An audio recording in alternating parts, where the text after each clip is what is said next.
आधी रात को गैस सिलेंडर फटने से खातून झुलस कर हुई फौत।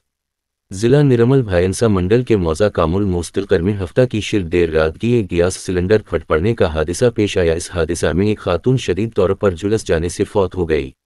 मुकामी अवाम के मुताबिक फौत होने वाली खातून का नाम दीप्ति बाई उम्र 50 साल है और इसके शौहर गांव में वाक़े मंदिर में भजन प्रोग्राम में गए हुए थे और दंपति बाई घर में महूख़ाब थी और अचानक गैस सिलेंडर फट पड़ा। इस हादसा का धमाका इस कदर शदीद था कि इसकी जोरदार आवाज़ से घर के छत के टैन हवा में बक गए और घर में आग लगने से दंपति बाई शदीद तौर पर जुलूस कर फौत हो गई। मकामी अवाम घबराहट के मारे अपने घरों से बाहर आ गए और इस हादसा की इत्तला भायंसा रोलर पुलिस को दी गई। इस इत्तला के फौरी बाद रोलर पुलिस मौका वारदात पर पहुंच गई। ताहम गैस सिलेंडर फट पड़ने की असल वजूहात को पुलिस फ़िलहाल मुख्तलिफ ज़ावियों से तहक़ीक़ात कर रही है।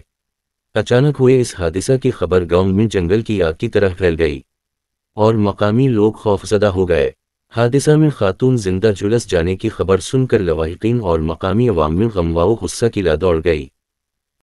బైన్సా మండలము సిలిండర్ పేలి గుండ్లలింగన్న గారి ఇల్లు కాలిపోవడం జరిగింది। అందులో భార్య దుర్పతి బాయి అందులోనే మొత్తం కాలి బూడిదైపోయింది। దాదాపు అందులో కొన్ని నగదు డబ్బుండే మొత్తం ఇల్లు కాలిపోయింది। 6-7 లక్షల వరకు ఆస్తి నష్టం జరిగింది। కావున ప్రభుత్వం వారు కానీ ఇంకెవరైనా కానీ చాలా బీదస్తుడు సహాయ సహకారాలు అందించగలరని కోరుతున్నాము।